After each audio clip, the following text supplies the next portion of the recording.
I'll pay you back for this. I promise.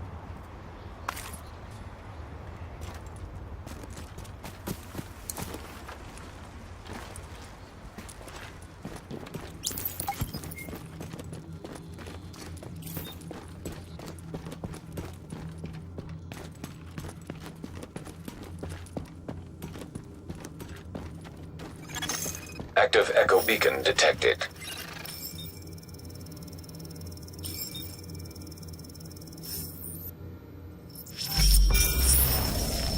Well, here I am, Aaron Keener, the First Wave's prodigal son.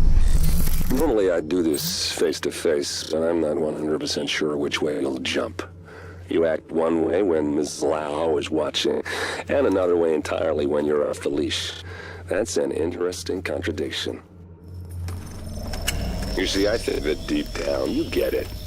You know, the old rules, laws, governments, those things died on Black Friday. But the feral PMCs, the convicts, the ones smart enough and good enough to take what they need, they'll survive. Me? I'm gonna prosper. Oh, you could too, but you took an oath, right? You got a duty. Those are both ways of saying that your conscience is fucking you. You ask yourself, who has earned a right to tell you what to do? Do you know how many agents died to hold the Dark Zone just for the brass to give up and put a wall around it? You don't believe me? You should check the place out for yourself. But the people you're working for, they're irrelevant now. Amherst changed how the game is played, and I have got the vision to win. I got Chernenko, I got a DNA printer, and a very interesting recipe book. I'm gonna write my own rules. You should think about getting in on this thing. I'll be seeing you.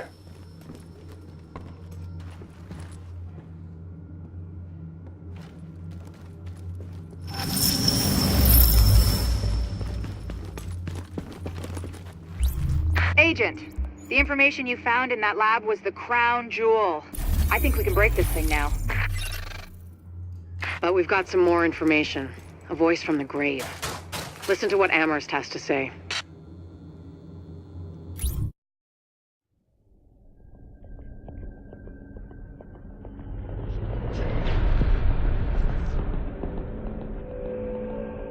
What you're looking at is the smallpox virus, one of the deadliest pathogens on the planet. For centuries, it did a wonderful job of helping keep the human population in check. But times change, and sometimes Mother Nature needs a hand in improving her creations. Like, say, speeding them up a little bit, making them contagious when they should be quietly incubating in a host, or making them more lethal.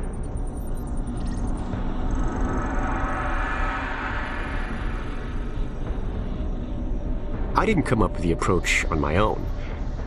My friend Vitaly is one of the pioneers in the field, and the idea has been around for years. Genome as data.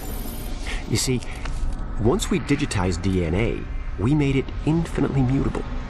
We could do 1,000 virtual variations in the time it used to take to grow a one-lab-grade generation of pathogens. And we could pick the best, most lethal combinations and make them real. That's how you make a killer virus, you see. Mix in genetic code from other diseases, and you move the sliders all the way up on lethality and virulence. The goal was a 90% mortality rate. I'm not sure my green poison is going to quite hit that, but honestly, that's just details. As long as most of humanity goes, the Earth stands a fighting chance. Technically, technology is what's killing the planet. But that's not really the case. It's the greed that drives the technology. But a funny thing happened on the way to $100 genome maps and 3D printed plastic toys. Someone figured out those technologies could be repurposed, modified for the greater good. Me. Now, my virus is going to do what nature's always done. Decide who lives and who dies. And if nature decides I die, then I die. If nothing else, I'll have a lot of company. Natural selection at its finest, helped along by a little unnatural genetic manipulation. It's all data, really. Life's just a method of processing it. The same way I processed the smallpox genome on my laptop. And who's to say that wasn't the plan all along? If, by some miracle, you survive green poison, then nature's decided you deserve to live. The rest of us shouldn't and won't. Godspeed. I'll see you in hell.